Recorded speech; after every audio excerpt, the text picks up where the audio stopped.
controversy sells on social media, but like Nike, just do it. It wasn't moving me. It just lacked some je ne sais quoi. If it was done, she will quit. I'm outside in an AMG, right outside, TT, two-turn baby girl, you know me. Hey guys, welcome back to my YouTube channel. As usual, my name is Sheila-kate, aka Big Sheila for a reason, and Big Sheila with the vibe. If you don't know, well, now you know. So from the title of today's video, I'm going to tell you how to start and grow your YouTube channel in 6 months, which is what I did. So trust me, I know what I'm saying. And as usual, you know, on this channel, on this page, we don't gatekeep. Okay, if I know something, I'm going to share it, and if you know something, you're going to tell me. All right, let's go. So let's start with some bit of context. Okay, some bit of backstory. I've always wanted to do YouTube for God knows how long, right? But I kept giving excuses to not do it. If you know me, I'm the queen of excuses. If you need excuses, come to me, I'll find you some. Okay, I just kept giving myself and talking myself out of starting a YouTube channel, so it took longer than expected, right? Then there was a time where I wanted to go to grad school abroad, like outside Ghana. So I started looking for, you know, visa interview process, US visa, American school. You know, I started doing my research on, you know, studying abroad. I was looking for Ghanaian content creators who were going to give me the choose. I wanted to live vicariously through them, right? But then I noticed that there were not a lot of Ghanaian content creators that were doing what I was looking for. And I did find some guys, right? But how do I say this without sounding some way? The guys, they were not doing it for me. Like, the girls I came across were going to, I think they were in the UK and Canada, but I wanted someone in America. If you've been in my shoes, you understand what I'm saying. So I didn't find the guys, right? And I came across some 1 or 2 girls. I mean, they were doing it, but then it just lacked some je ne sais quoi. So then I found Nigerians, like these Nigerians, like the Nigerian content creators. Oh my goodness, that's what when people are talking about Nigerians like that, I don't really say much, because these people, every field you want, there's a Nigerian somewhere who is excelling and is going to give you what you want. The Nigerian content creators, the girlies, they gave me everything I was looking for. Like, they were literally telling me what they ate today, what they were giving me all. And you know me, I don't say I'm a gossiper, but I like information. I'm very hungry for information. So that's what I wanted. So I was like, okay, if I do come to America, right, if I do find myself in America, this is what I'm going to do. This is what my YouTube is going to be around. Do you understand? So that was it. And then I came to America. I posted my first YouTube video in May, June, thereabout, and we're in December now, and my YouTube has grown beautifully. Like, it's literally a force to reckon with. So I'm basically going to tell you how I was able to do it. I'm sure with the new year coming, a lot of people want to start a good content creation, but they don't know how to do it. So don't worry, I got you. I'm here to tell you how I did it. Okay, so first things first, put God first in everything you do. Now, the next thing after that is changing your mindset or changing your perspective. Because I remember at some point, I was telling myself that the market was saturated. Everybody wants to do YouTube. And in hindsight, that's so silly, because why would I think the market is saturated, so I'm not going to do something? It's like saying everybody's in Makola, so you're not going to Makola because what people are there. The fact that the market is saturated doesn't mean you shouldn't be part of the market. Do you understand? Because there is no one like you in the market. Okay, I'm talking too much, but so the first thing to do is just do it. Like Nike, just do it. Just start. Just do it. Before I started, I was like, I don't really have a talent. I don't know how to do anything like that. Come and teach people. Me, I don't know how to dance. I don't know how to sing. I literally don't know how to do anything. So I felt like because I didn't have a talent, there was nothing I could do. But then YouTube is not just about talent. One tip I'm going to give you is, what are some of the things you watch? Like, when you go on YouTube, what are the first 5 videos you watch? Do you understand? The first 5 videos you watch are videos that you probably have an idea about, and therefore you can teach someone. So the next thing is, okay, how am I going to start? What are the things I need? You don't need to have the latest iPhone in town. You literally don't need to have the latest camera, or you don't need all of that. All you need is a phone with a camera. It doesn't have to be an iPhone. Even if it's whatever phone it is, as long as it has a camera, I can see you, you can see me. That's all that matters.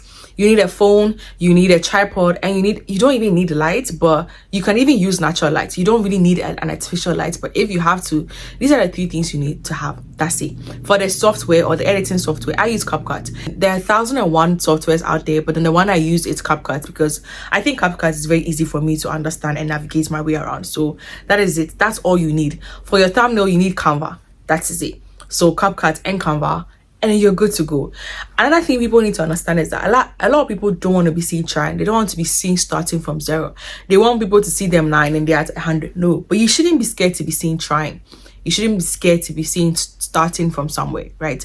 All your favorite YouTubers, all the people that you watch, they all started from somewhere. They all started from 0 before they got to 100. So obviously there are some days where your videos, it doesn't feel like the ones you watch on social media, but then that's it. That is you. That is your journey, and that is step 1, baby steps. Okay, so when you finally shoot the video, the next thing you have to do is edit. Like I said, just go on YouTube. Everything you need is on YouTube, right? So CapCut, just go on YouTube, CapCut editing tutorials, and you watch them. That's what I did, and that is what has been helping me. If you don't know anything, it's okay not to know. Like, one thing about YouTube is that there are so many things you might not know.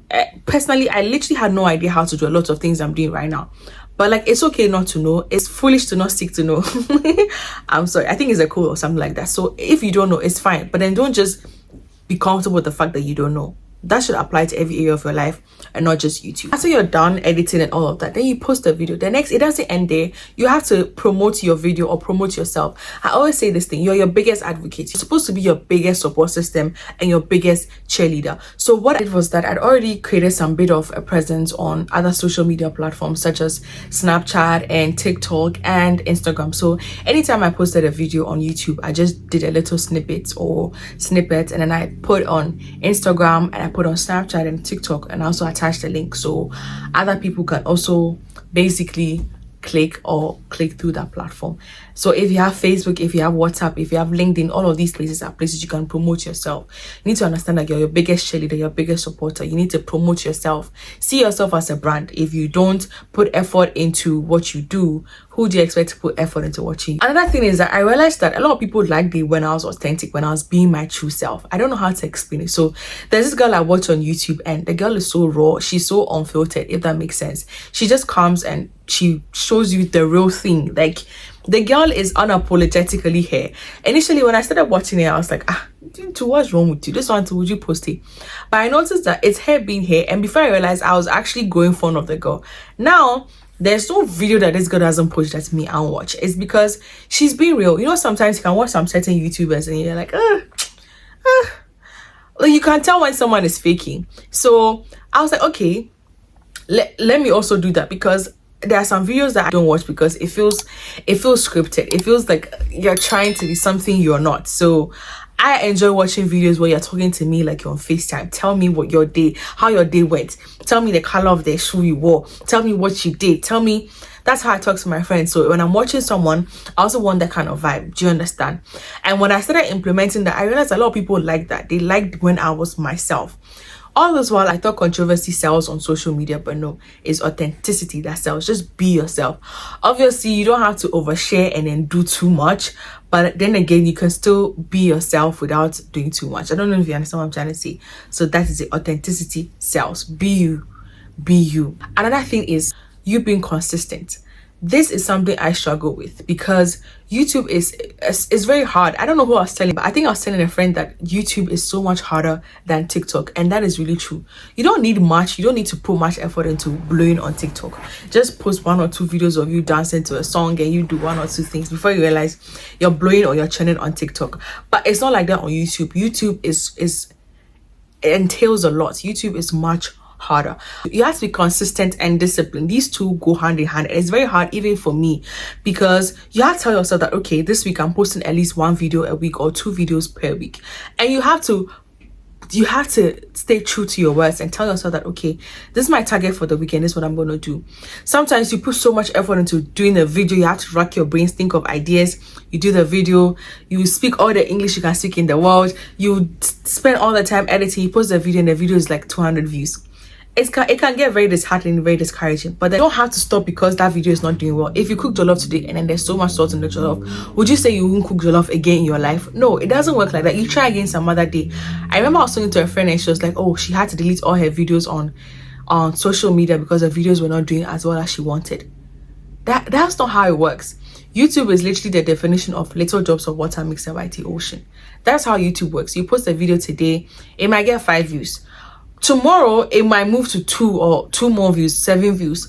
You just have to keep going, keep doing, keep showing up for yourself, and that's how it is. Okay. The next thing also is like, don't let your mood come in between your productivity. I'm very guilty of. There are some days where I don't shoot videos because I'm like, I'm not feeling it. What do you mean you're not feeling it? That's a very silly thing to say. What do you mean you're not feeling it?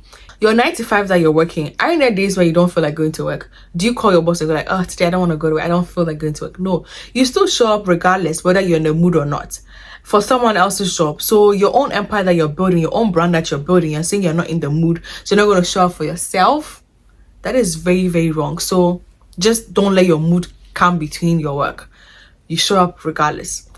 Next is also taking inspiration from other content creators. I'm not going to tell you that I don't watch other YouTubers. No, I have favorite YouTubers, and I'm not going to stop watching YouTube because I'm a YouTuber. You need to watch other people who are in the field as you, and also take inspiration. There is no harm in taking inspiration. In fact, the biggest form of flattery is imitation. Like, you see something, oh, I want to replicate it. But that's the word. You are replicating. You're not copying exactly. Like, some people will copy into two. They'll copy into details. They copy verbatim what other YouTubers are saying. And then that's depth. That's like stealing, right? And that's what you're supposed to do. If you see an idea that you like, it's called inspiration. See an idea that you like, you take it and add your twist to it, and you add some sort of like add the Sheila element. Almost all the videos you see on my YouTube, I've seen other people do it. And like I said, there's no new idea under the surface of the earth. So whatever idea you're going to do, someone has already done it. But the what makes you different from that person is the fact that you're adding your you element. You're adding what makes you you. What makes me Big Sheila, I'm adding it to that video. Do you understand? Another thing is actually to stop comparing yourself to other YouTubers. Like, comparison is a thief of joy, which I'm sure you've heard so many times. You just started your YouTube channel. You're trying to compare yourself to people that started way before you. Compare yourself to Kojo Sheldon, Gisela. All of these people, they are in the field of their own. Be in your zone, be in your lane, and do what works for you. The next thing is you just have to keep learning. Like, YouTube is a never-ending learning experience. Just all about making sure that your next video is better than your previous video. Initially, when I started, I was thinking that, oh, my friends will support. The kind of support I was expecting from my friends, to be honest with you, I didn't get it initially in the beginning stages. But then I wasn't really perturbed. I just did it. And then eventually, the people that are supporting and commenting under my videos, or the community I have here or I have currently, are people I don't know from Adam. People who just met me and then they liked me. And I think that really resonates with the saying I've been seeing, or the phrase that goes like, if you're going on a journey, you don't have to worry about starting with people. Just start the journey, and eventually you're going to meet like-minded people along the way. And it's the same thing. I felt so bad, like, oh, my friends were not supporting me as much as I wanted them to support me. And then look, I have total strangers there are some people who don't miss a single video I put up. Like, every video, they are under every comment, they're just liking it, they're subscribing. And sometimes I wonder, I'm like, how did this even happen? How do I have people, but how do I have such loyal subscribers like that? I just thought. I said YouTube is all about mindset. So let me give you an example. You're scared about what people will say. You're scared about people laughing about maybe your stomach is big, or people will say my this is this, or people are commenting. But at least they are watching, and that's what you need. You need people to watch your YouTube, to talk about you. So if no one is talking about you, it means they're not watching you. But if they're talking about you, it means they're watching you. Do you understand? So anytime I see some certain comments and I'm like, I don't really like, I'm like, well, at least for him to come and write such hate comments on my status or on my video, it means he watched. So when you change your perspective, that's when miracles happen. I don't know, it's a sound on TikTok, but literally that is it. You don't have to try and look at the glass half empty. Look at the glass half full. If someone comes to comment about your appearance, oh, I don't like how you did this, I don't like how you did that, even though to the person they feel like they're trying to break you down or trying to troll you, but at least they are watching. At least they are watching. There's a saying in Ghana goes, "Efe botan shukwe." All that matters is that you're watching, and that is what I need. I don't know if you guys understand what I'm trying to say, but yeah. So don't care about the negative comments. That's what you need. Like, obviously, I'm not saying that that's what you need, but I'm saying that at least they are watching. At least they are watching. That's one thing you need to tell yourself. So at least they are watching. Another tip I've learned on YouTube that I'm working on, but I'm gonna give to you as a new content creator is, one, make sure the videos you're gonna put are videos you watch, because it's like cooking and you are not eating the food you cooked. Who should come eat it for you?